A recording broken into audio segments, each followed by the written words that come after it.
जय हिंद विद्यार्थी मित्रांनो, तुमचं सहर्ष स्वागत आहे आपल्या अरहन स्टडी फॉरममध्ये. आजचा व्हिडिओ असणार आहे विद्यार्थी मित्रांनो, ज्या विद्यार्थ्यांनी LLB BA LLB कंप्लीट केलेला आहे किंवा जे विद्यार्थी LLBच्या लास्ट इयरला आहेत, जे विद्यार्थी BA LLBला लास्ट इयरला आहेत, त्या विद्यार्थ्यांसाठी हा महत्त्वाचा व्हिडिओ असणार आहे. कारण बार काउन्सिल ऑफ इंडिया दरवर्षी आता एका वर्षात 2 वेळेस तुमची AIB म्हणजेच ऑल इंडिया बार एक्झामिनेशन जी आहे ती कंडक्ट करणार आहे. ती एक्झाम का महत्त्वाची असते ते तुम्हाला माहितीच असेल. जर तुम्ही LLB BA LLB जर कंप्लीट असताल आणि तुम्ही मात्र जर ऑल इंडिया बार एक्झामिनेशनची एक्झाम जर तुम्ही पूर्ण केली नसेल, तर तुमचं LLB आणि BA LLB हे तुमचं काहीही त्याचं महत्त्व राहत नाही. कारण ॲडव्होकेट बनण्यासाठी याची पूर्तता म्हणजेच ऑल इंडिया बार एक्झामिनेशनची पूर्तता कंप्लीट करणं, ती क्वालिफाय करणं खूप मॅन्डेटरी असणार आहे. येणाऱ्या काळात भरपूर वेळेस तुम्हाला ज्या ऑपॉर्च्युनिटी आहेत त्या तुम्ही बार काउन्सिल ऑफ इंडिया येथून जी ऑल इंडिया बार एक्झामिनेशन जी परीक्षा होते, ती परीक्षा जर तुम्ही पास असाल तरच तुम्हाला त्या ऑपॉर्च्युनिटीमध्ये पार्टिसिपेट करता येईल. म्हणून ह्या एक्झामचं महत्त्व खूप खूप खूप जास्त महत्त्व आहे.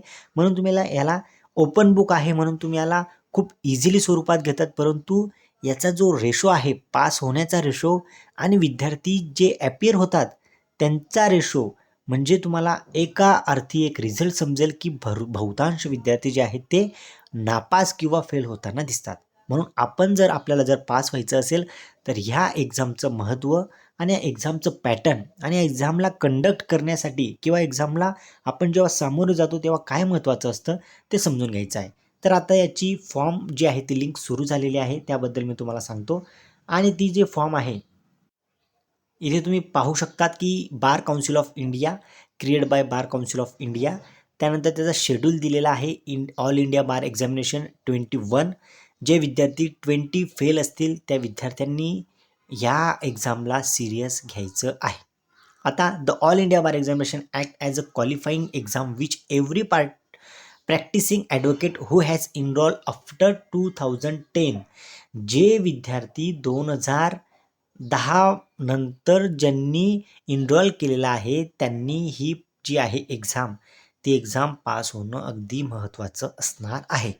मग त्याच्यासाठी आता फेब्रुवारी 11 पासून जे आहे ते तुमचं फॉर्म भरणं सुरू झालेलं आहे. ऑनलाईन रजिस्ट्रेशन जे आहे ते तुमचं लास्ट डेट आहे तुमची एप्रिल 30 तारखेला तुमची 30 एप्रिलला तुमची जी आहे ती AIBची 20ची जी रजिस्ट्रेशन लिंक आहे ती क्लोज होणार आहे. म्हणून त्याच्या अगोदर तुम्ही जे फीज आहे किंवा जे डॉक्युमेंट आहे किंवा फॉर्म व्यवस्थित भरायचा आहे, एक्झाम सेंटर असेल, संपूर्ण गोष्टी ज्या आहेत ते तुम्ही व्यवस्थित भरायच्या आहेत.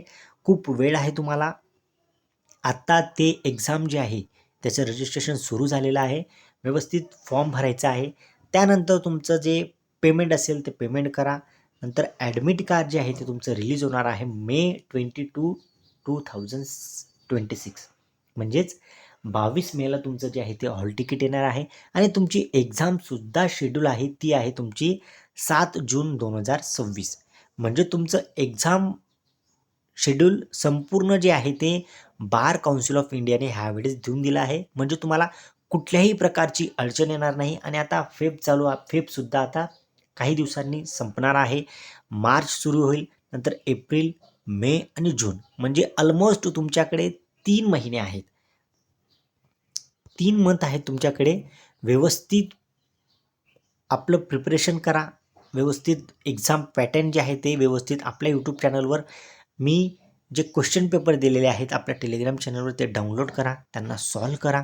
त्याचं पॅटर्न समजून घ्या की बेअर ॲक्टवर क्वेश्चन कसे विचारले जातात. काही जे क्वेश्चन असतात ते इलिस्ट्रेशनवर आधारित असतात, काही क्वेश्चन असतात ते बेअर ॲक्टवर इझिली स्वरूपात सापडतात, काही जे क्वेश्चन असतात ते आपण त्या सबसेक्शनमध्ये जाऊन त्याच्या डीपमध्ये आपण जाऊन ते क्वेश्चनचं आन्सर कंपेअरिंग करून आपल्याला ते सापडतं. काही जे क्वेश्चनचे आन्सर आहेत ते आपण LLB असेल किंवा BA LLB असेल, जर आपण सिरियस कॅन्डिडेट असू तर आपल्याला ते इझिली सॉल्व्ह होतात without any bare act use. तर अशा पद्धतीने तुम्ही त्याला कंडक्ट करायचं आहे. मी तुम्हाला नक्की सांगणारच आहे की पॅटर्न कसं असतं किंवा एक्झाम कशी सामोरी गेली पाहिजे. मला किती मार्क्स आले होते, का मी कसा सॉल्व्ह केलेला होता. जेव्हा आम्ही AIB एक्झाम दिली होती तेव्हा फक्त 50% म्हणजे 50%च विद्यार्थी जे आहेत ते पास झाले होते आणि भरपूर विद्यार्थी जे आहेत ते फेल झाले होते. परंतु आता मागचा जो रिझल्ट आहे त्याच्यामध्ये 69% जे आहेत ते विद्यार्थी पास झालेले आहेत आणि उर्वरित जे विद्यार्थी आहेत ते फेल झालेले आहेत. म्हणजे पॅटर्न पाहता इझी स्वरूपाकडून मॉडरेटपासून हार्ड अशाच पद्धतीने त्यांचा पूर्ण पॅटर्न जो एक्झाम आहे तो सेट असतो. तो टॅकल कसा करायचा त्याबद्दल सुद्धा मी तुम्हाला माहिती देणार आहे. आपल्या यूट्यूब चॅनलवर सुद्धा त्याचं माहिती आहे. आता काही विद्यार्थ्यांना समजत नाही की सर क्वालिफाय मार्क आहेत, मग आता आम्हाला किती मार्क पाहिजे?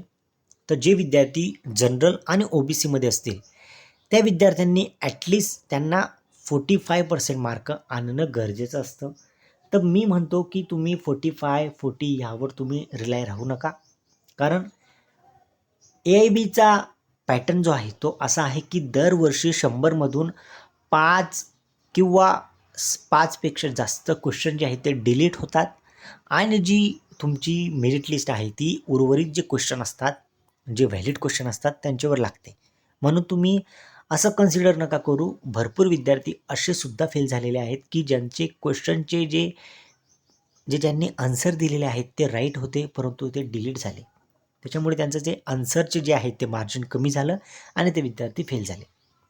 म्हणून तुम्ही जनरल कॅटेगरीमध्ये असाल, OBCमध्ये असाल, SC-STमध्ये असाल किंवा स्पेशली ॲबल कॅन्डिडेट असाल, तुम्ही संपूर्ण कॅन्डिडेट जे जे विद्यार्थी AIB एक्झाम देणार असाल त्यांनी एका डोक्यात ठेवायचं आहे. ते म्हणजे काय?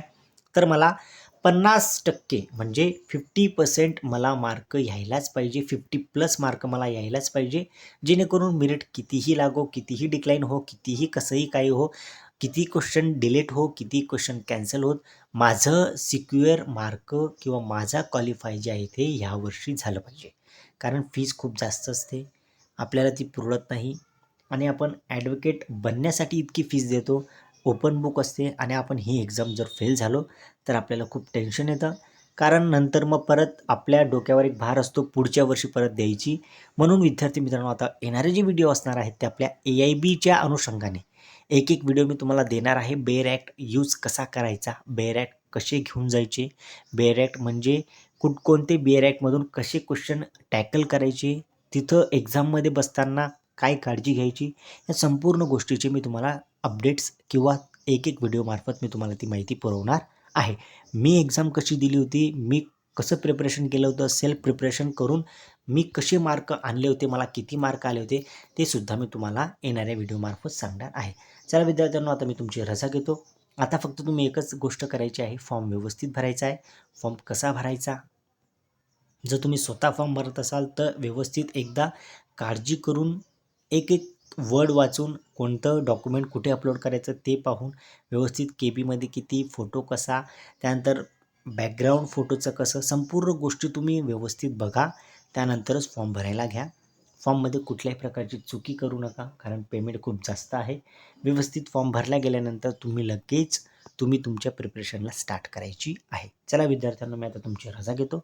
येणारे आपले व्हिडिओ जे आहेत ते असेच असणार आहे. AIB कशी टॅकल करायची त्या अनुषंगाने असतील. त्यामध्ये जे मी काही केलं असेल तो अनुभव मी तुमच्यासोबत शेअर करणार आहे. असेच व्हिडिओ जर तुम्हाला पाहिजे असतील तर तुम्ही नक्कीच आपलं चॅनल सबस्क्राईब करून घ्या. आपलं टेलिग्राम चॅनलसुद्धा आपलं जॉईन करून घ्या, जेणेकरून तुम्हाला तिथं जे मटेरियल मी पुरवेल ते तुम्हाला इझी स्वरूपात अवेलेबल होईल. आता मी तुमची रजा घेतो विद्यार्थी मित्रांनो. जय हिंद.